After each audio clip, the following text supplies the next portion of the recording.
Superman is the most powerful, but also the most vulnerable superhero you can imagine. He's an incredibly conflicted, lonely, and lost person. It's a timeless story.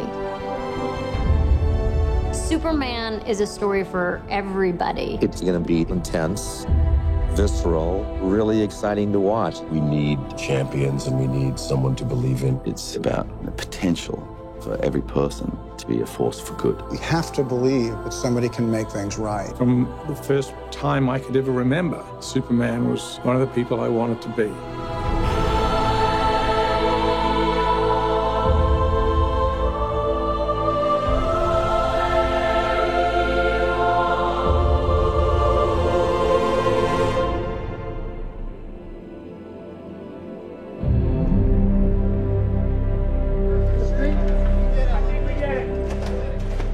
Chris Nolan was working with David Goyer on the story for The Dark Knight Rises. David started talking to him about this idea that he had about reimagining Superman.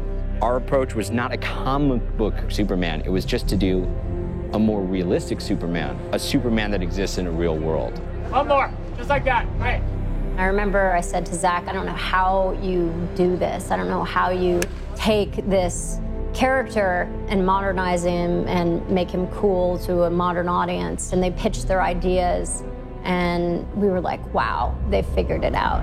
What Chris and David did was, let's let the audience participate in the experience of being Superman without breaking the things that make him Superman. They were able to sort of make him relatable, ground him, and make him feel real. Not bad. The holy grail of the rehearsal is still out there. Working with Zach is great. His energy is always up.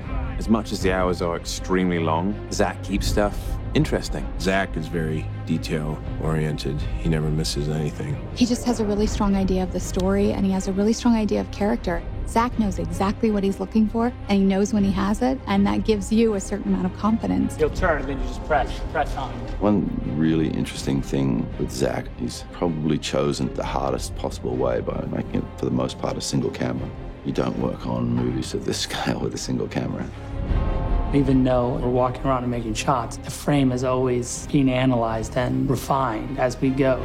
Boom, they come off. He wanted to give the film this feeling that even though we're dealing with a superhero, this could be going on, or maybe it could happen tomorrow. We tried to land Superman in America. It was really important to ground him in a reality that we can understand. This story is a very realistic mirror. It's a 2012, 2013 world. We wanted to have real places. We didn't want Superman to crash into a fictitious location. We wanted everything to feel as real as possible. There are ways into the story through that contemporary world. There's a real connection for the audience to understand this is our contemporary condition. The most minute little detail all the way to the biggest, broadest concept, all of it gets the same attention. It really makes the movie deeper and more interesting on every level.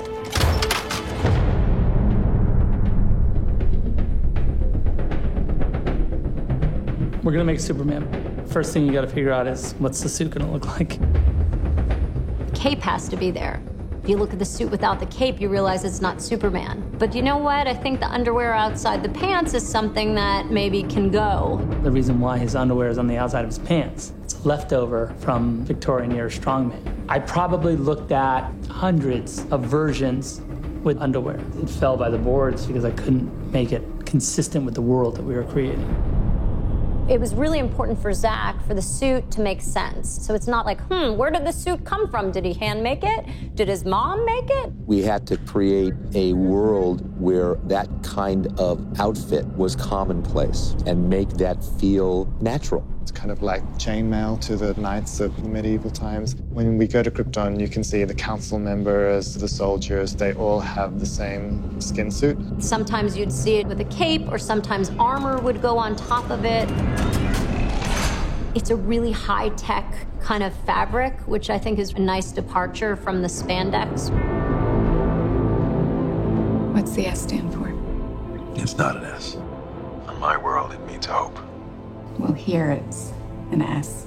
The Superman S is said to be the second most recognizable symbol on the planet other than the Christian cross. The fact that the S in a shield exists on the chest of a superhero from another planet is a huge design problem. So if the S glyph is related to Superman and the House of El... We see it on Jor-El and we see it on Lara as well. When you look at the council costumes, they all have their glyphs, their shield. We looked a lot at medieval heraldry and symbols of dynasties and guilds and things, so we created our own version of that.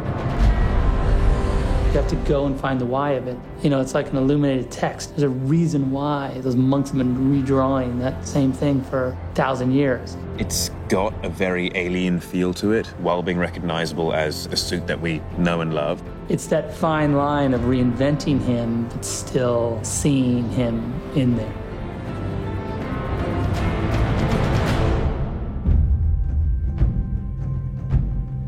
Clark is ultimately an outsider at all stages of his life.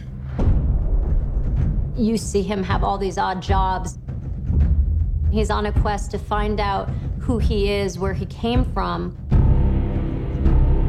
One of the unique things is that he's an alien. I have so many questions. Where do I come from? What world do I belong to? Is it this one or is it another? Do I have another father on another planet? Who am I? He's kind of lost in the world and doesn't really have a place. Starting the movie from that point of view allows the audience in because they share those same questions and insecurities about their places in the world.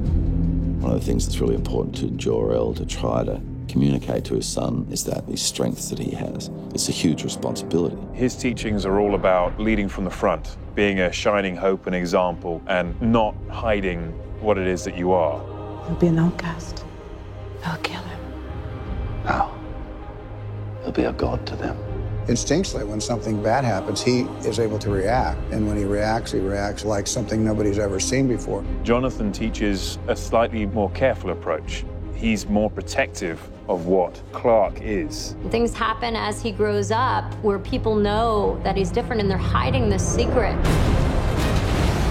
You're going to require as much strength morally when you have that much strength physically.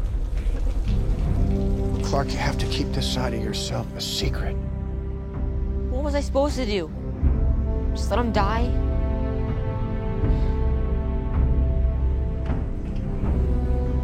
Maybe. We have this character that has all these incredible powers. Everybody wants to fly. Who doesn't want to fly? Everybody has the same dream, the defiance of gravity and all that that symbolizes.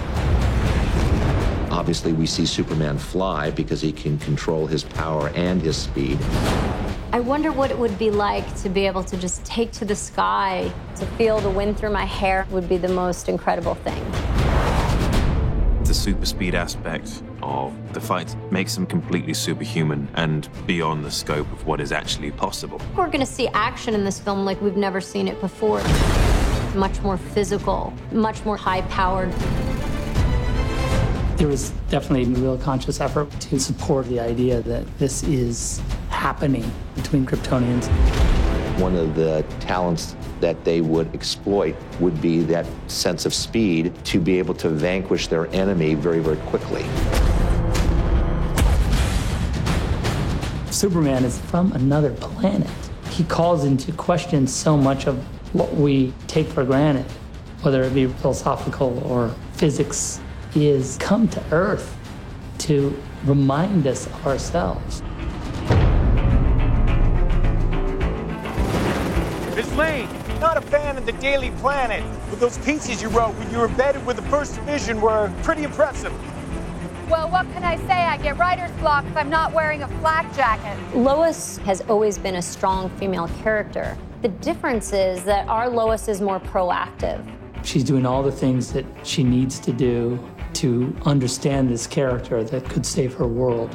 How do you find someone who has spent a lifetime covering his tracks? He hasn't quite factored in the idea of being the savior of the world until Zod turns up. My name is General Zod. For some time, your world has sheltered one of my citizens. General Zod is the military leader of Krypton. He's a fiercely devoted warrior. I have a duty to my people, and I will not allow anyone to prevent me from carrying it out. You are presented with a character that, from his point of view, is striving to do the right thing. To Kal-El, I say this. Surrender within 24 hours, or watch this world suffer. My hopes and dreams travel with you. The idea of these two people on a dying world having to make this sacrifice where they would say, you know, we're never going to see our child grow up, but we've got to put this message in a bottle. Clark gets his DNA from another galaxy, but he gets his character from Jonathan and Martha. You're the answer to Are We Alone in the Universe? Can I just keep pretending I'm your son? You are my son. Kevin plays the part with such tenderness and empathy and understanding. What do you do when you have an offspring that's this powerful to instill a sense of right and wrong? Well, look at you! Superman gets a lot of his strength from Jonathan and Martha, and the strength which Kevin and Diane brought to those roles flows off them in their performance. Dusty! Mrs. Kent, I'm Lois Lane from the Daily Planet, and I'd like to talk to you about your son. The protectiveness that she had. As a mother myself, that's something that I look to instill in my daughter. I can't print this, Lois. You might have hallucinated half of it. Harry, come on, it's me we're talking about. Perry White used to be an investigative reporter, and there's still some of that in him, but he has the responsibility of keeping people within the boundaries of good taste, let's say. Lawrence just made it so easy to fall into that sort of contentious relationship with me. I told you not to run with this. There's a humanity that goes through every character in this piece, whether it's Pa Kent, Jor-El, Lois, Perry White, or Zod for that matter. The actors are amazing, the director's amazing. I feel very, very lucky to be a part of this.